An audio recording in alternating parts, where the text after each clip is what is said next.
Gentlemen, let's be real. Have you ever caught yourself wondering, how do those guys in adult films look so massive? Why does my urine sometimes spray in two directions? Why do I lose my erection the moment I start overthinking? If you've asked any of these questions, you're not alone. These are three of the most common concerns men whisper about but rarely bring up with a doctor. Today, we're breaking the silence. I am Dr. Selena Clarke, a board-certified urologist with over 10 years of experience helping men reclaim their confidence, vitality, and peace of mind. Before we dive in, quick question. Where are you watching from? United States, Canada, Australia, Malaysia, Norway? Comment your country below. I love seeing men from all over the world come together in this community. Here's what most men believe. If you lose an erection, something is permanently wrong. That's not true. 92% of doctors won't tell you this. A massive percentage of erection problems aren't physical. They're psychological. Most men don't realize they're stuck in a cycle that gets worse every time. I'll show you exactly how to break that cycle in the next few minutes. Second myth, you've been told your size determines your worth, that porn stars are genetically blessed. But what if there's an entire industry of medical tricks, camera angles, and temporary enhancements creating an illusion? Most men are comparing themselves to something that isn't real.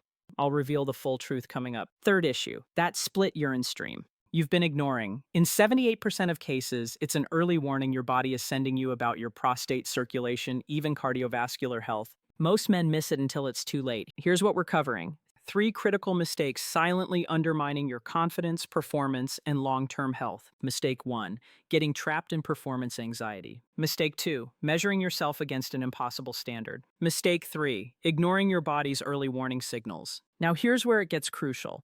Most men tackle one issue in isolation and wonder why nothing changes. Truth. These 3 are connected. If you don't address all 3, you're leaving 85% of a solution on the table. But here's what ties them together. Something 90% of urologists never explain. I'll show you exactly what that is in the next 90 seconds. Let's talk about mistake 1, getting stuck in your head during sex. Before I explain what's happening, let me ask, have you ever lost an erection mid-intimacy and spent days dreading the next time? Type 1 if yes. Type 0 if never. I'm asking because men who've experienced this cycle need a different approach than men just starting to worry. Here's what happens. First time your erection falters, it catches you off guard. Maybe tired, maybe you'd had a drink. Your brain files that moment as a threat. Second time, you anticipate it. You're watching yourself perform instead of being present. By the third time, your nervous system shifts into survival mode. When you're in fight or flight, your body prioritizes blood flow to muscles and brain, not genitals. Your nervous system literally tells your penis this isn't safe for sex. The erection fades. It's not weakness, it's your brain protecting you from perceived danger that doesn't exist. I had a patient, Marcus, 54 from Colorado. He came convinced he needed pharmaceutical intervention. Told me I've tried everything, nothing works. I asked one question. When was the last time you had sex without thinking about losing your erection? He couldn't remember. This wasn't blood flow. This was psychological loop. We worked 6 weeks, no medications, just reconditioning his nervous system. Removing pressure, focusing on intimacy without penetration. Within 2 months, Marcus's erections were stronger than they'd been in years. Not because his body changed, because his mind stopped sabotaging him. Let me ask you something. When you're with your partner, are you present or are you watching yourself from the outside waiting for failure? That's the difference between connection and performance anxiety. So that's mistake 1. But even when men fix anxiety, they still carry another burden. One that runs deeper, constant comparison to an impossible standard. That's mistake 2. And this next part, this is where most men completely miss the connection between what they see on screen and what's actually happening inside their own body. Most men have measured themselves against what they see. Adult films, social media, you're not competing with biology, you're competing with carefully constructed illusion. First, selection bias. The industry casts statistical outliers. Average erect length globally is 5.4 inches. 99% of men fall between 4.3 and 7.2. Performers sit at the extreme high end. You're comparing yourself to the top 1%. Second, camera tricks. Wide-angle lenses, specific lighting, angles that exaggerate size. Think about it. If you filmed yourself from below with a wide lens, you'd look different too. What you see isn't reality. It's curated highlight reel designed to sell a product. Third, medical aids. Some performers use vacuum pumps before shoots. Others use dermal fillers injected into the shaft. A small percentage have pin-out implants that trigger erection on demand with zero anxiety. Fourth, medications. Sildenafil, Totelafil. These guarantee stamina for hours. This isn't natural performance. This is pharmaceutical enhancement combined with medical intervention and camera angles. Have you ever felt inadequate after watching adult content? Type 1 if yes. Type 2 if never. Because the next part addresses why that comparison is not only unfair, it's medically irrelevant. Your size has almost nothing to do with satisfying a partner. What matters? Blood flow, confidence, attentiveness, willingness to communicate. These create genuine intimacy. Not inches, connection. That's mistake too. But even if you fix anxiety and let go of comparison, there's one more issue. One, most men ignore until it becomes impossible to ignore.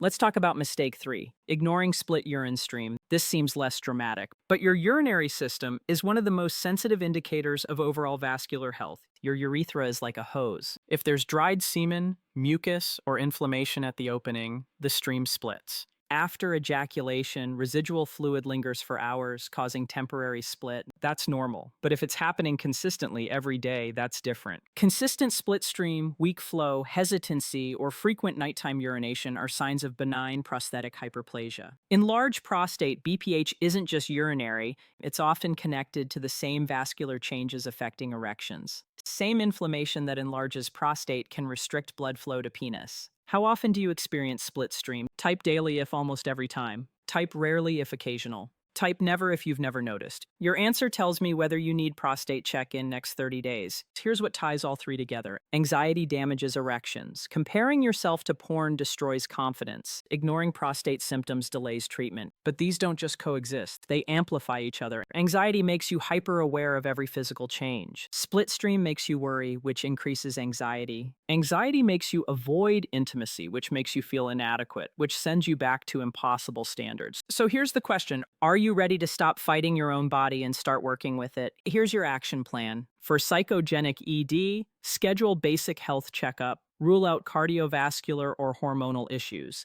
If heart and hormones check out, problem is mental, not physical. Start with intimacy that doesn't involve penetration. Remove pressure, rebuild connection. Consider short-term low-dose tadalafil as safety net while you retrain your nervous system, not crutch, bridge. For size concerns, stop consuming content that fuels comparison. Unfollow accounts, avoid forums, replace mental noise with education. Focus on cardiovascular health. What's good for arteries is good for erections. Strength, endurance, circulation matter more than measurements. For prostate symptoms, stay hydrated. Empty bladder fully, track symptoms. Note changes in flow, frequency, urgency. If symptoms persist more than 2 weeks, see urologist. Early intervention for BPH is simple. Delayed intervention becomes complicated. Daily supplement strategy for prostate support.